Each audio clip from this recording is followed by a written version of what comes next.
Parashat Ki-Tisa. Dieu donna à Moïse, lorsqu'il eut achevé de s'entretenir avec lui, sur le mont Sinaï, 2 tables du statut, tables de pierre burinées par le doigt de Dieu. Exode 31, 38. Le Midrash Rabbah rapporte, au nom de Rabbi Tanchuma, plusieurs commentaires suivant sur le verset liturgique « À toi l'Éternel, le mérite » et « À nous la confusion ». Selon Rabbi Lévi, Israël se tient toujours debout et taille dans la pierre des idoles qui vont courroucer Dieu. Selon l'Écriture, Aaron, ayant reçu l'or de leurs mains, le jeta en moule et fit un veau en métal. Exode 32. Alors que le Saint béni soit-il qui siège là-haut, burinait des tables de pierre pour leur procurer la vie, selon l'Écriture, les 2 tables du statut tables de pierre étaient burinées par le doigt de Dieu. Exode 31. Le Shem Mishmuel relève dans ses commentaires midrashiques quelques nuances. Pour Dieu, il est mentionné qu'il est assis, alors qu'Israël reste debout. De plus, les premières pierres doivent procurer la vie. Or, elles ne seront jamais données au peuple, puisqu'elles seront brisées. Et là, le commentateur renvoie son commentaire sur le psaume 93. « Dès l'origine, ton trône est ferme, Nachon kis'acha me'az, tu es éternel de toute éternité. » Jamais le trône céleste n'avait été affermi avant qu'Israël n'entonna le cantique de la mer Rouge qui commence par Az Yashir Moshe. Alors Moïse chantera, à mettre en parallèle avec Nachon kis'acha me'az, ton trône est affermi à partir de Az, c'est-à-dire à partir du cantique de la mer Rouge. Dieu, dit le Midrash, a préexisté à la création du monde. Depuis, il s'est tenu debout en attente de voir son trône affermi. Or, dès qu'Israël entonna le cantique de la mer Rouge, alors le trône céleste devint ferme. La station debout marque l'inachèvement de l'œuvre entreprise.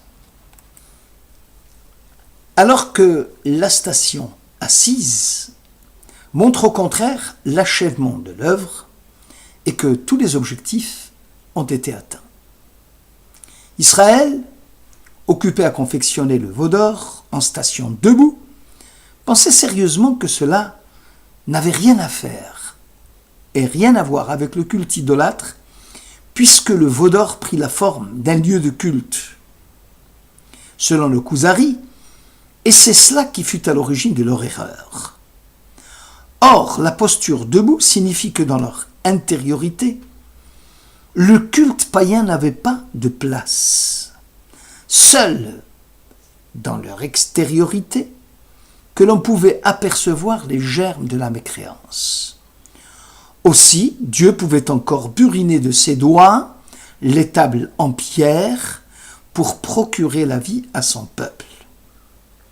Moïse brisera donc l'extrémité des pierres, les lettres en feu, constituant l'intériorité du message divin, vont alors s'envoler et seront remises à Moïse dans les secondes tables. Le même Midrash rapporte, au nom de Rabbi Pinchas HaKohen, qu'Israël demanda 2 choses à Dieu. Voir sa face et entendre les paroles de sa propre bouche. Selon l'Écriture, qu'il m'embrasse par les baisers de sa bouche. Ishakeni Mineshikot, Piou, Cantique des Cantiques. Rabbi Pinchas questionne. Peut-on accorder un crédit quelconque aux paroles d'un déséquilibré, ici Israël, en confectionnant le veau d'or? Comment Dieu peut-il accéder à la requête d'Israël? Force est de dire que l'Éternel avait connaissance que 40 jours après le départ de Moïse, Israël allait confectionner un veau d'or et que Dieu d'ailleurs n'avait pas voulu entendre leurs revendications. Israël aura beau jeu de répliquer. Nous n'avons pas entendu quand nous avons réclamé de voir la face de Dieu et qu'il nous parla directement. Dieu va répondre favorablement à Israël en se révélant à eux et en leur parlant directement. C'est-à-dire que finalement, la révélation de la face divine avait pour finalité de les empêcher de succomber au culte idolâtre. Or même Rabbi Pinchas, au chapitre 43 du Midrash Rabbah, soutient le contraire, que la révélation de Dieu fut à l'origine de la déchéance d'Israël. S'appuyant sur le verset Ra'o Ra'iti, je vois que ce peuple est un peuple rétif. Ra'o dit à Moïse, toi, tu vois le peuple dans le présent. Ra'iti, mais moi, je vois ce peuple dans un futur proche, au moment de ma révélation à lui, alors que je suis sur un char céleste et que je passe devant, Israël va se permettre de se saisir de l'image du bœuf qui orne mon char pour confectionner un veau d'or, puisque le char céleste était orné de 4 êtres célestes Hayot. C'est ainsi que l'on doit comprendre les multiples mises en garde de la Torah contre la tentation païenne du peuple. En fait, y a-t-il un sot plus grand que celui qui abandonne la source d'eau vive pour se tourner vers des divinités en bois et en pierre? Le vrai problème qui se pose aux sceptiques et aux scientifiques, c'est l'énigme non résolue du mystère de Dieu. Nous ne pouvons atteindre la nature de la réalité ultime. Même ce qui a été révélé demeure pour nous incomplet, mystérieux et déguisé. Il est dit à Moïse que Dieu lui a donné en garde les 50 portes de la sagesse, sauf une. Il n'était ni parfait, ni omniscient. Certaines choses dépasseraient même l'entendement humain, bien qu'étant monté au ciel et ayant reçu la Torah sans intermédiaire, le mystère de Dieu demeurait impénétrable à Moïse, car Dieu est grand, au-delà de notre connaissance, disait Job. Pour le judaïsme, d'ailleurs, les énigmes ultimes demeurent insondables. C'est la gloire de Dieu de cacher les choses, dit les Proverbes. Ou encore, ce qui est merveilleux pour vous, ne le cherchez pas et ne poursuivez pas non plus ce qui est caché, méditez ce qui vous est permis de connaître et surtout, ne vous occupez pas des mystères, disait le sage Ben Sira. L'observance juive d'ailleurs nous rappelle constamment et nous réclame de prêter attention à celui qui se tient au-delà de la nature. Même lorsqu'il est dans la nature et que nous semblons engagés, la connaissance du mystère rarement exprimé est toujours impliquée.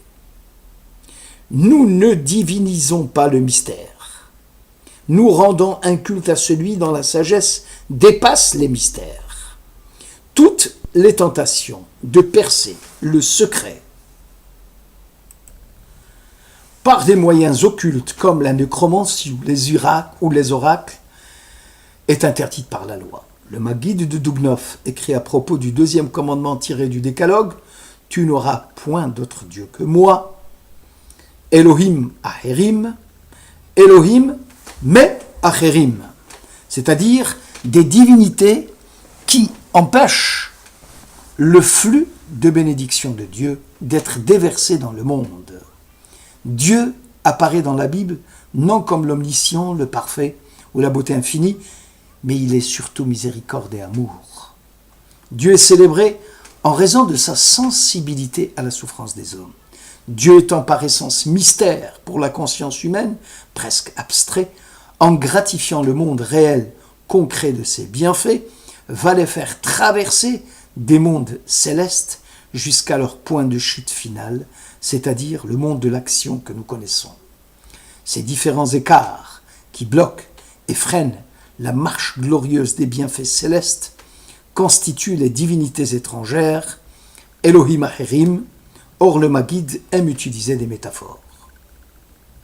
Il s'agit d'un homme riche, dit-il, qui invita ses hôtes à un repas.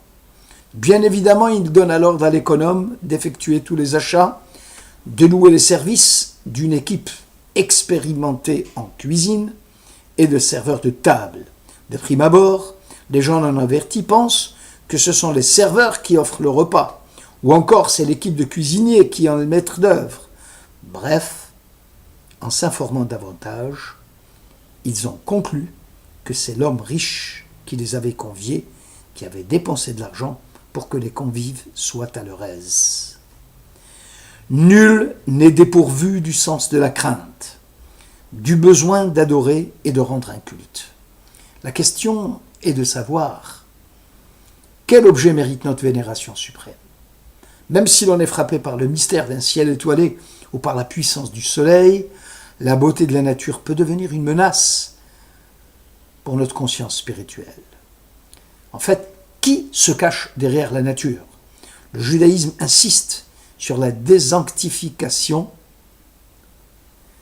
de la nature, puisque la nature témoigne de la sagesse et de la bonté du Créateur. L'homme de la Bible ne voit dans la nature que par rapport à Dieu. Au commencement, Dieu créa le ciel et la terre. Ces quelques mots expriment la contingence, la dépendance absolue de l'ensemble du réel de Dieu. Rabbi Nachman de Breslev racontait la parabole suivante. Un prince vivait éloigné de son père, le roi. Il en éprouvait une profonde nostalgie. Il reçut un jour une lettre de son père, il s'en réjouit à l'extrême et la conserva comme une relique. Mais la joie et les délices que lui avait causé la lettre accrurent encore la nostalgie de voir son père. Il s'assit, se lamenta. Hélas, que ne puis-je toucher sa main ? Ah, s'il étendait sa main vers moi, comme je l'embrasserais. Je baiserais chaque doigt, si grand est les désirs que je ressens pour mon père, mon maître, ma lumière. Comme il se lamentait, désirant ardemment toucher la main de son père, une pensée éclaira alors son esprit. N'ai-je pas la lettre de mon père écrite de sa propre main ? L'écriture du roi n'est-elle pas comparable à la main du roi ? Une grande joie jaillit en lui, selon les psaumes, quand je regarde tes cieux, l'œuvre de tes mains. En comprend dès lors toutes les mises en garde de la Torah contre la tentation de l'idolâtrie qui consiste à s'arrêter au milieu du chemin dans la direction de la foi et de se tourner à mi-chemin entre Dieu et les hommes. Le sens de l'ineffable est un effort intellectuel issu du plus profond de la raison. C'est une œuvre d'intuition. Il n'y a aucune rivalité entre religion et raison, aussi longtemps que nous demeurons conscients que chacun a un domaine respectif. L'usage de la raison est indispensable à la compréhension de Dieu, et la religion sans raison s'atrophierait à son tour. Selon Maïmonide, le chemin qui mène à Dieu passe par le spectacle grandiose du monde, par l'émerveillement, par le sublime, qui sont une voie d'une conscience à Dieu à travers la contemplation.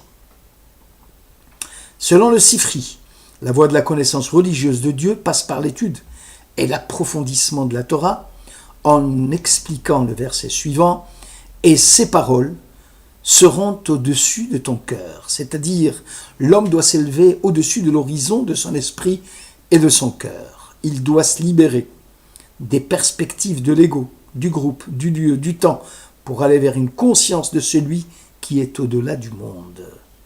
L'homme moderne tombe volontiers dans l'erreur de croire que tout peut être expliqué et que le monde contient sa propre explication. Et il n'est pas besoin d'aller au-delà du monde pour rendre compte de son existence. C'est une source d'erreur. Seul est capable d'atteindre l'origine de toute chose celui qui s'éveille à la conscience du divin.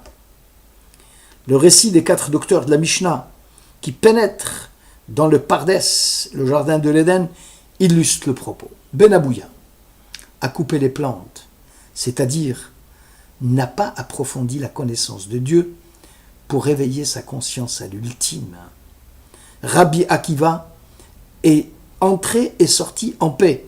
Il a fait triompher l'âme sur son corps en empruntant le chemin qui conduit à la certitude de sa présence et en laissant son âme s'émouvoir pour saisir l'intuition profonde et vivante de Dieu. À l'instar de Ben Abouya, qui s'était égaré dans les spéculations philosophiques, les Hébreux, avant la révélation du Sinaï, cherchaient à voir la face de Dieu. Autrement dit, ils voulurent percer le mystère de toute chose en se saisissant d'une pièce maîtresse du char céleste. Cette vision créée au milieu d'un brouillard impénétrable ne saurait constituer une réponse à la question ultime.